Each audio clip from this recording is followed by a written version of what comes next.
Assalamualaikum anak-anak. Hari ini kita belajar tentang surat lamaran pada bab 1 pada semester ganjil. Apa kabar kalian semua? Semoga kalian dalam keadaan sehat meskipun dalam situasi COVID-19 ini. Pada pertemuan ini Ibu akan menjelaskan tentang bagaimana surat lamaran kerja itu sendiri. Karena kalian memilih sekolah SMA atau sederajat, otomatis kalian diperuntukkan untuk perguruan tinggi, bukan diperuntukkan untuk lapangan kerja. Tapi tidak menutup kemungkinan bisa saja salah satu dari kalian setelah tamat ini akan mencari lowongan kerja. Mudah-mudahan materi ini dapat bermanfaat bagi kalian semua.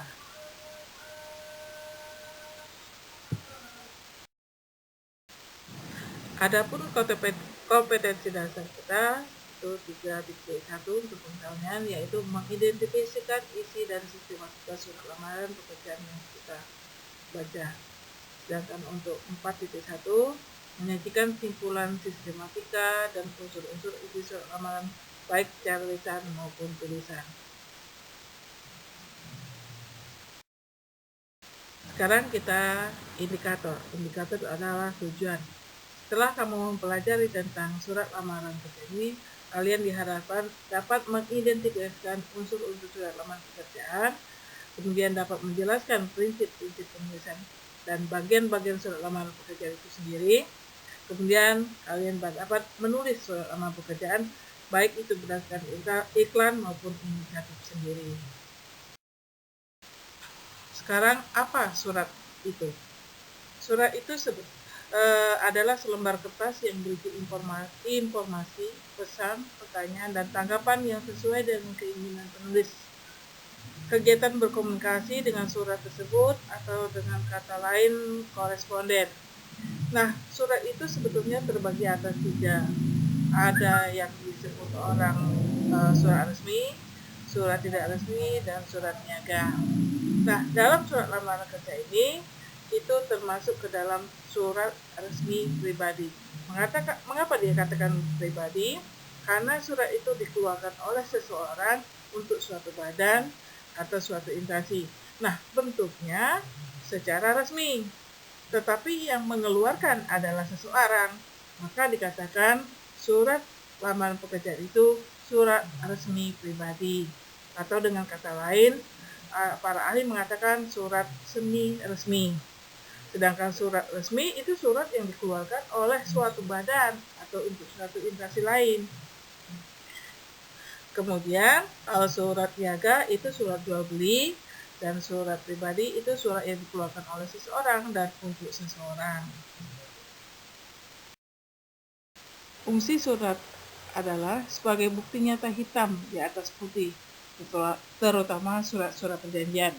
Misalnya dalam sekolah kamu pernah melakukan kesalahan membuat surat perjanjian, itu disebut hitam di atas putih. Kemudian B sebagai alat pengingat karena surat dapat diarsipkan dan dapat dilihat lagi jika diperlukan. C sebagai bukti sejarah. D sebagai pedoman kerja dalam melaksanakan tugas. E sebagai duta atau wakil penulis untuk berhadapan dengan lawan bicaranya, dan sebagai alat promosi. Nah, ini biasa digunakan di dalam surat jual beli atau surat niaga. Nah, kemudian terakhir sebagai bahan untuk mengambil keputusan, misalnya surat penawaran dan surat pelaporan. Bentuk surat atau style adalah tata letak bagian-bagian surat, yaitu dari kepala surat sampai dengan inisial surat. Ia menyerahkan segi estetika serta kepraktisannya. Dengan kata lain, itu bisa dikatakan struktur dari top sampai ke tanda tangan. Sekarang bentuk surat.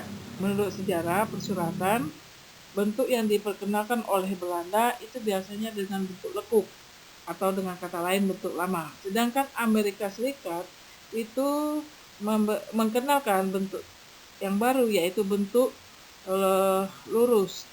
Dengan kata lain, kedua bentuk itu mempunyai beberapa variasi, sehingga terdapat 6 bentuk.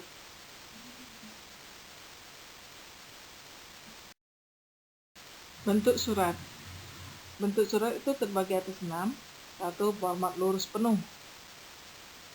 2. Format lurus. Kemudian ketiga, ini ada 2 bentuk. Ada format setengah lurus A, format setengah lurus B. Nanti Ibu jelaskan. 5. Format lekuk dan 6. Format paragraf menggantung. Nah, ini bentuk surat yang pertama, yaitu bentuk lurus penuh.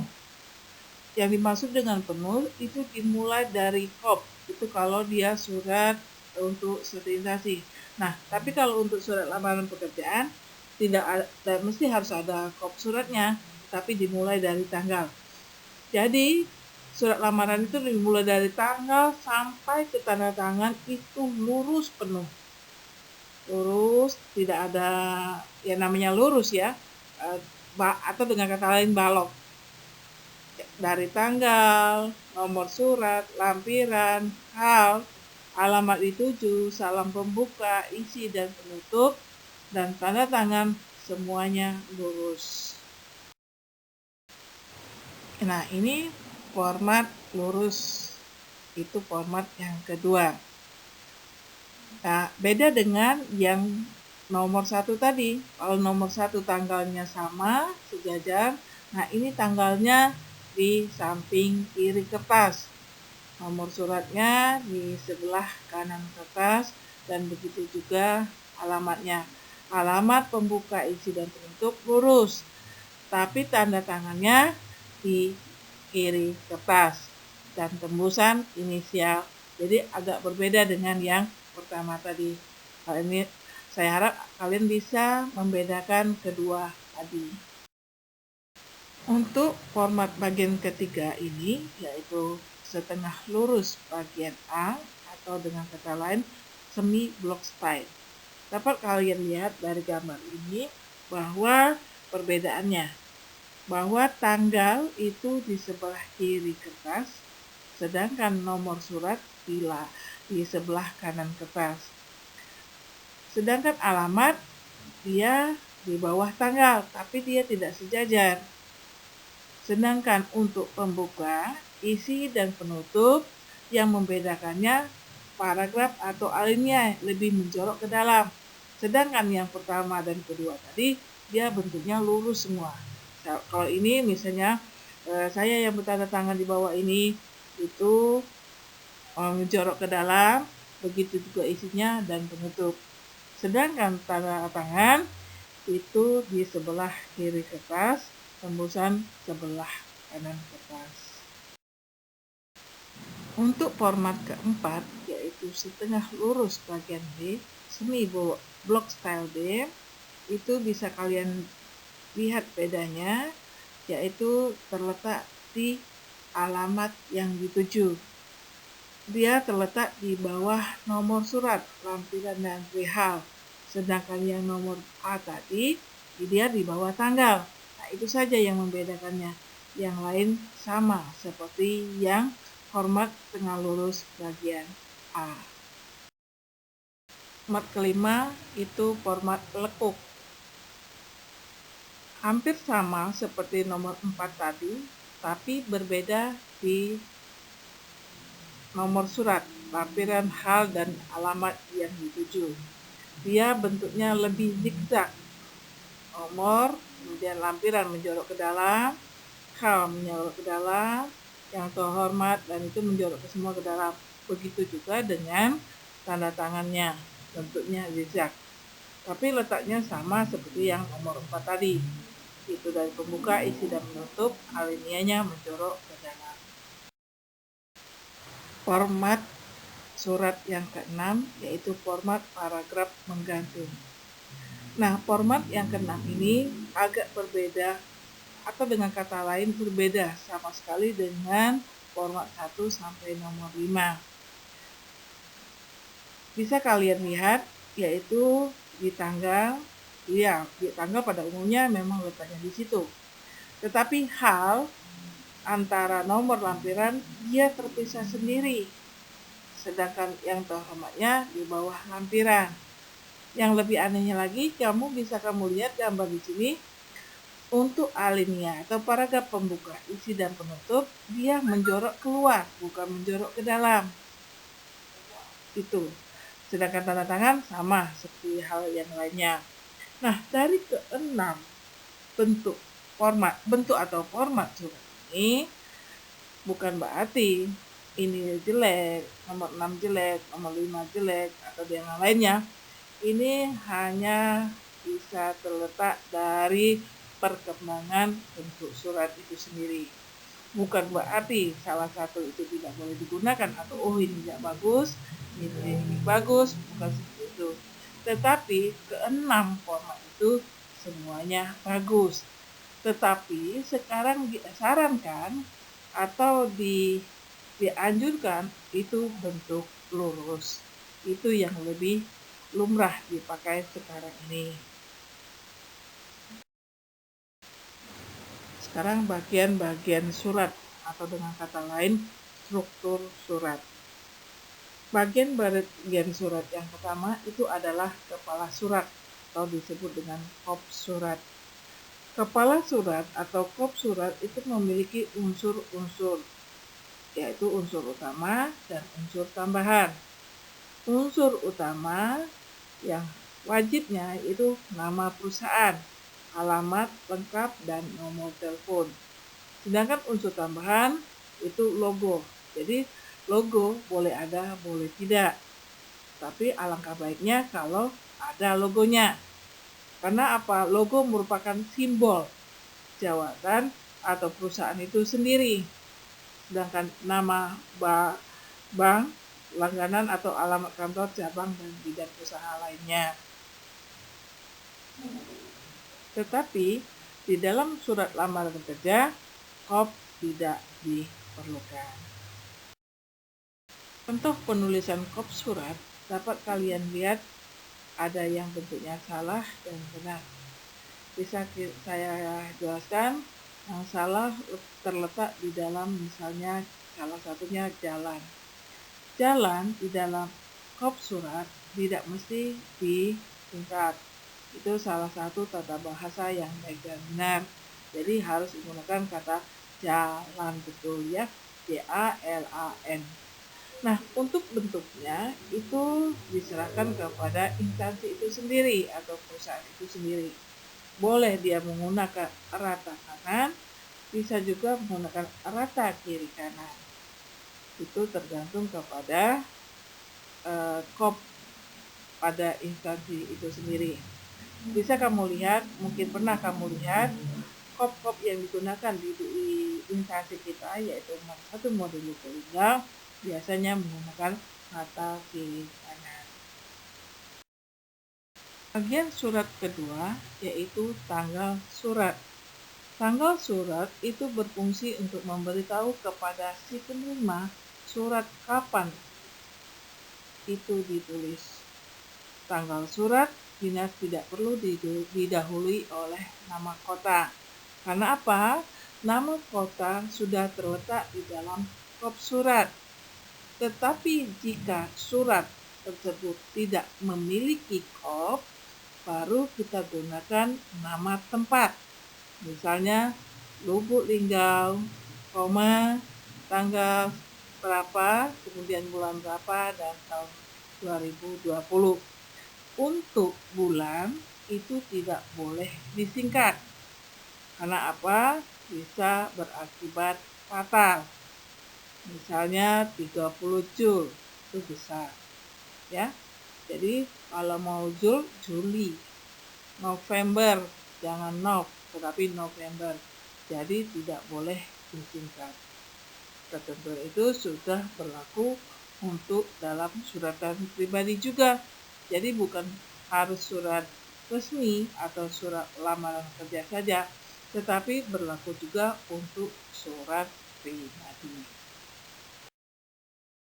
Nah, ini contoh penulisan tanggal surat. Salah, Jakarta, 28 Oktober itu disingkat, 1987, Bandung 28 bulan 10 67 tak diberi tanda petik saja, itu yang salah. Yang benar itu 28 Oktober 1987. Yang ketiga itu nomor surat. Nomor surat itu setiap surat keluar pada umumnya di dalam suatu perusahaan atau jabatan diberi nomor supaya memudahkan mengagendakannya atau mengarsipkan di dalam surat tersebut. Nah, untuk nomor surat itu tergantung kepada instansi itu sendiri. Nah, dapat kalian lihat contohnya. Contoh nomor surat, misalnya 35 itu nomor suratnya, SP itu adalah kode, kemudian yang 4 itu mungkin kode pusat itu sendiri, dan itu tahun surat. Nah, ini pada surat itu nama surat itu di bawah judul surat lafaz garis dan sah. Tapi untuk surat lamaran ini tidak ada. Untuk penulisan nomor kode surat diatur sebagai berikut. Pada nomor itu diikuti tanda petik 2 atau 3 nama disingkat. Contoh bisa kalian lihat contoh yang benar, yaitu di sebelah kiri PowerPoint. Selanjutnya bagian lampiran. Penulisan lampiran itu setelah nomor surat. Untuk penulisan lampiran tidak boleh disingkat seperti lam. Dia harus seperti lampiran. Jadi tidak boleh disingkat dan tidak diikuti tanda baca apapun meskipun itu tanda titik. Dapat kalian lihat contoh penulisan yang benar. Lampiran titik 2 satu berkas, S-nya huruf besar, lam titik 2, tetapi duanya menggunakan huruf bukan angka, yaitu D-nya huruf besar. Dan lampiran 102 SN4.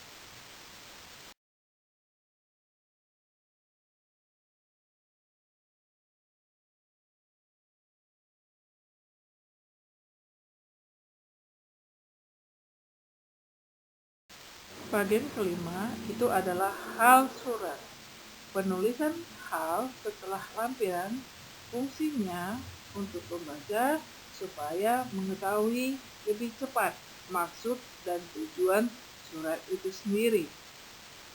Dalam penulisan itu alangkah baiknya kita gunakan kata hal dibanding dengan kata perihal. Seperti contoh penulisan hal yang benar, yaitu hal titik 2 petugas pameran Dies Natalis, atau dengan lain hal titik 2 peminta bantuan tenaga pengajar. Bagian ke-6 adalah alamat surat. Alamat di dalam surat terbagi atas 2. Ada yang disebut dengan alamat bagian dalam dan alamat bagian luar. Apa yang dimaksud dengan alamat bagian dalam? Itu alamat yang dituju yang ada di dalam surat lamaran itu sendiri atau surat yang lainnya. Sedangkan alamat bagian luar itu terletak di amplop surat.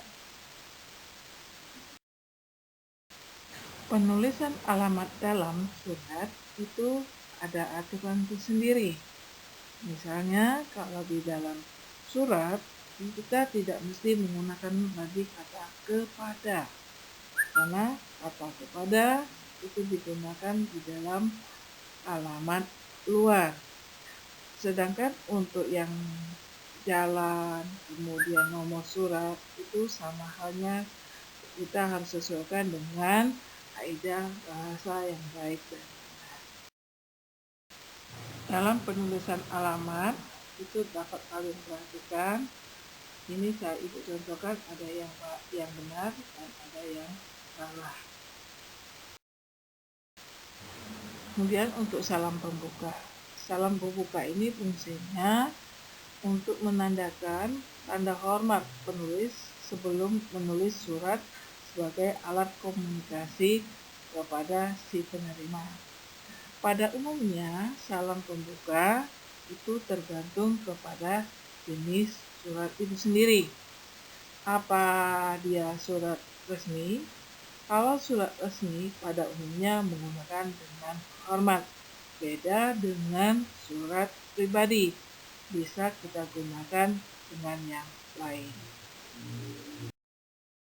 Untuk bagian tubuh surat itu dibagi atas 3 bagian, yaitu bagian pertama yaitu paragraf pembuka, kedua paragraf isi, dan ketiga paragraf penutup.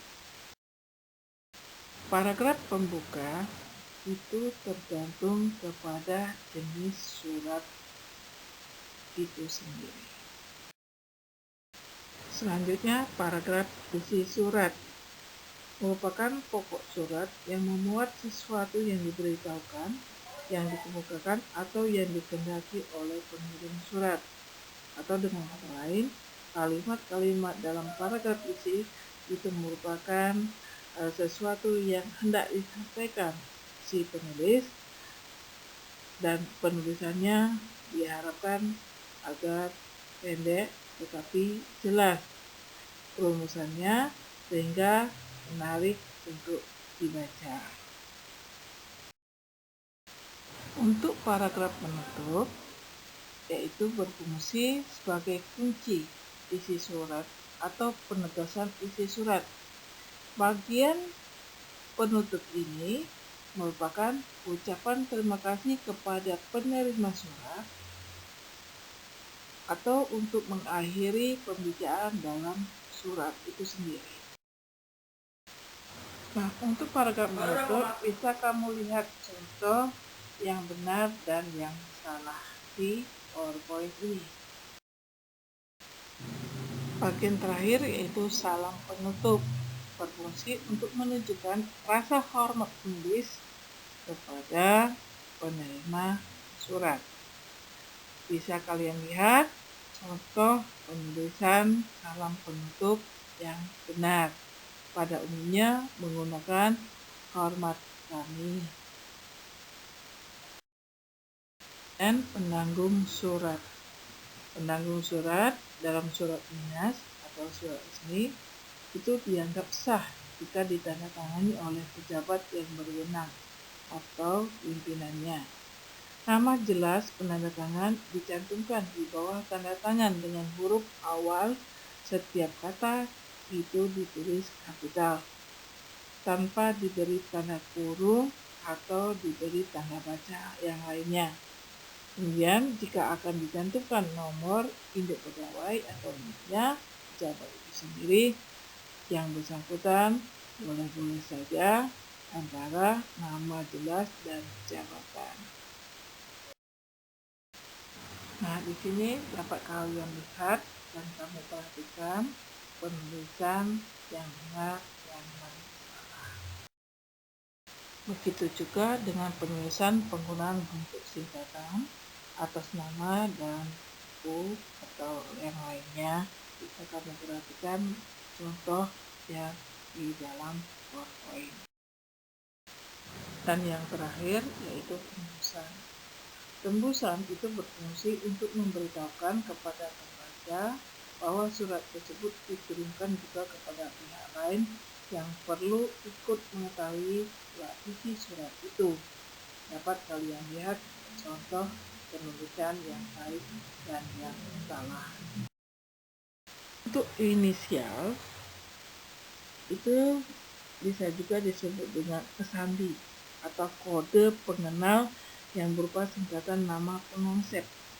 Jadi yang membuat konsep surat itu namanya diinisialkan. Tetapi untuk inisial itu sifatnya opsional. Boleh ada, boleh tidak. Nah, sekarang kita baru memasuki di dalam surat lamaran pekerjaan. Adapun pengertian surat lamaran pekerjaan yaitu surat yang dibuat oleh seseorang yang berisi tentang informasi atau data diri pelamar untuk memohon agar yang menulis surat itu ditempatkan di posisi tertentu dan posisi yang diinginkan dalam surat lamaran kerja. Biasanya sesuai dengan pendidikan, pengetahuan, pengalaman, kecakapan, ataupun keterampilan seseorang tersebut. Unsur-unsur dalam pembuatan surat lamaran pekerjaan yaitu pertama 1. Kepala surat, 2. Alamat yang dituju, 3. Tanggal penulisan surat, 4. Salam pembuka, 5. Pembuka surat, 6. Isi surat, 7. Identitas atau jati diri pelamar, 8. Tujuan surat lamaran pekerjaan, 9. Lampiran persyaratan yang ditentukan, 10. Penutup surat, 11. Tanda tangan dan nama jelas pelamar.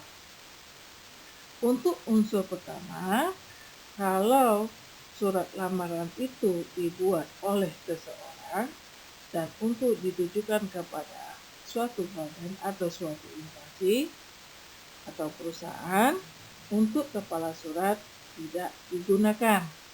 Tetapi kalau yang mengeluarkan surat tersebut atau suatu badan atau suatu instansi yang ditujukan kepada seseorang, contohnya balasan surat lamaran kerja, ia harus menggunakan kepala surat karena yang mengeluarkan adalah suatu instansi atau perusahaan, tetapi masih ada hubungan dengan lamaran kerja.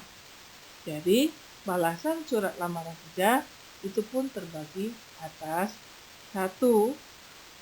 Langsung diterima, bisa sebagai wawancara atau juga balasan untuk melaksanakan tes. Sistematika dan surat lamaran pekerjaan, pertama tempat dan tanggal,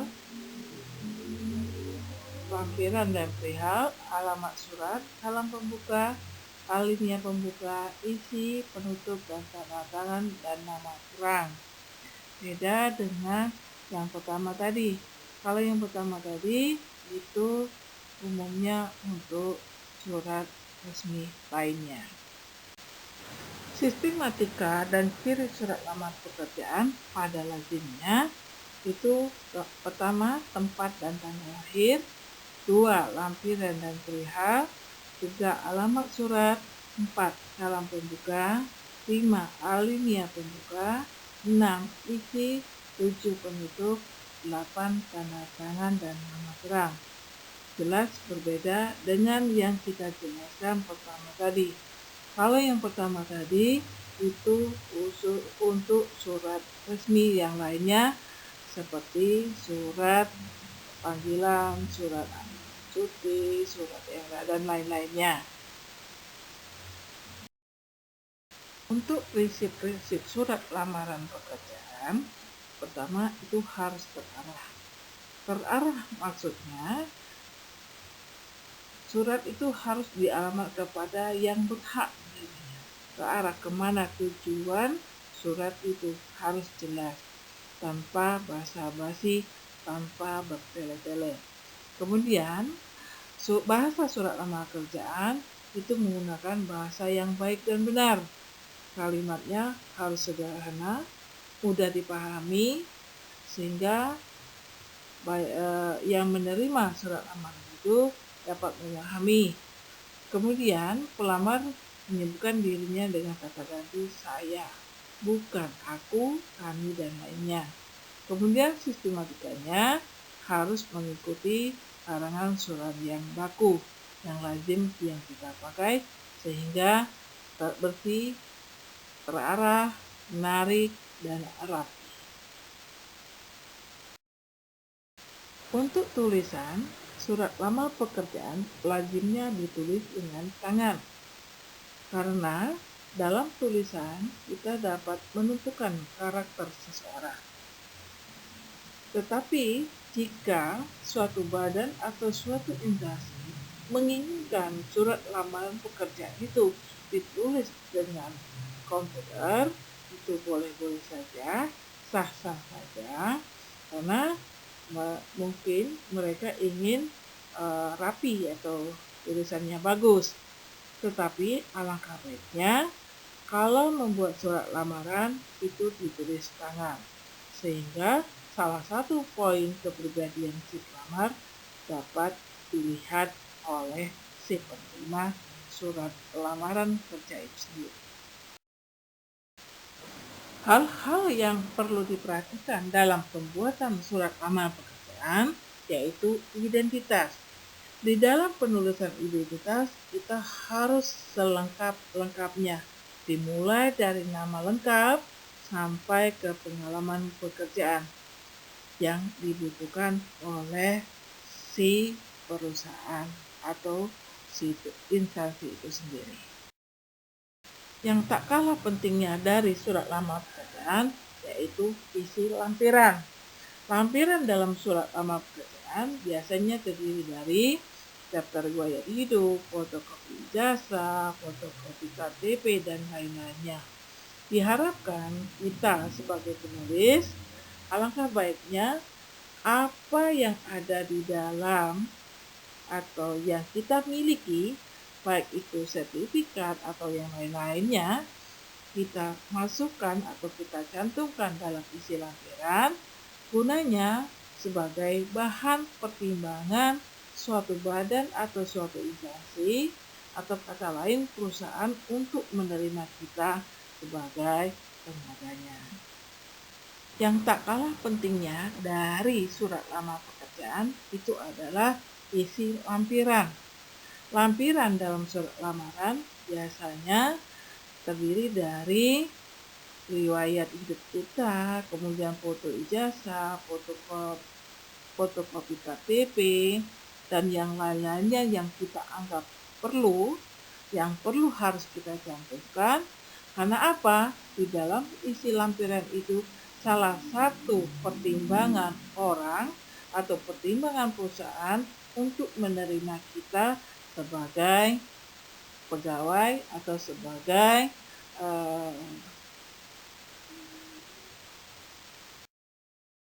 hal-hal yang harus ada dalam surat lamar pekerjaan. 1. Sumber lamaran. 2. Identitas pelamar.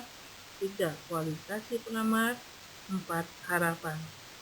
Sumber lamaran itu biasanya berdasarkan inisiatif sendiri, berdasarkan iklan, bisa teman sejawat, ataupun dari kantor tenaga kerja. Sedangkan identitas pelamar itu identitas jati diri, kualifikasi itu sebagai lampiran, kemudian terakhir penutup yaitu berisi harapan. Dapat kalian lihat contoh surat lamaran pekerjaan yang saya berikan, itu contohnya bentuk lurus. Lubuk Linggau dibuat nama kota karena dia tidak menggunakan kop, yaitu 4 November 2019. Kemudian perihal itu diisi perihal yaitu lamaran pekerjaan. Kedua, lampiran, misalnya satu berkas. Kemudian pada alamat yang dituju kita tidak gunakan kata kepada, tetapi yang terhormat. Boleh menggunakan kata koma, begitu juga titik dua. Kemudian alamat yang dituju. Nah, alamat yang dituju jika diikuti jabatan, yaitu misalnya personalia PT Jaya Santosa, kita tidak perlu menggunakan kata sapaan. Tetapi jika yang kita tuju tidak ada jabatan, boleh kata sapaan kita gunakan seperti kata Bapak. Kemudian tempatnya di Jakarta. Kemudian pertama yaitu sumber lamaran. itu untuk bagian pembuka surat. Yang saya contohkan ini itu adalah sumber dari inisiatif sendiri, karena terlihat dari kalimatnya, yaitu saya yang bertanda tangan di bawah ini dan diikuti dengan tanda koma. Kemudian diikuti tanda identitas pelamar. Untuk identitas pelamar kita gunakan huruf kecil. Mengapa dia huruf kecil? Karena di bawah ini menggunakan tanda koma. Tetapi kalau saya yang bertanda tangan di bawah ini menggunakan tanda titik, otomatis rincian nama tempat, jenis agama, dan lain-lain ini menggunakan huruf besar. Karena ini menggunakan huruf kecil tanda koma, maka digunakan huruf kecil untuk rinciannya. Tetapi untuk penjelasan nama, tempat tanggal lahir, kita akan gunakan huruf kapital. Inilah yang untuk inisiatif sendiri. Sedangkan untuk iklan biasa digunakan beda seperti ini, yaitu berdasarkan iklan di harian Kompas, tanggal berapa, bulan berapa, dan berapa, itu harus sejelas-jelasnya. Kemudian kalau memang dari teman sejawat, kita sebutkan nama teman itu, kemudian jabatannya sebagai apa. Misalnya, berdasarkan informasi dari Bapak Santoso, pimpinan personalisasi di perusahaan ini, maka dari itu saya melamar pekerjaan. Itulah yang membedakan antara sumber lamaran itu sendiri. Untuk isi surat itu berisi permohonan si pelamar untuk keinginannya untuk menjadi apa atau jabatan apa di perusahaan yang dia tuju.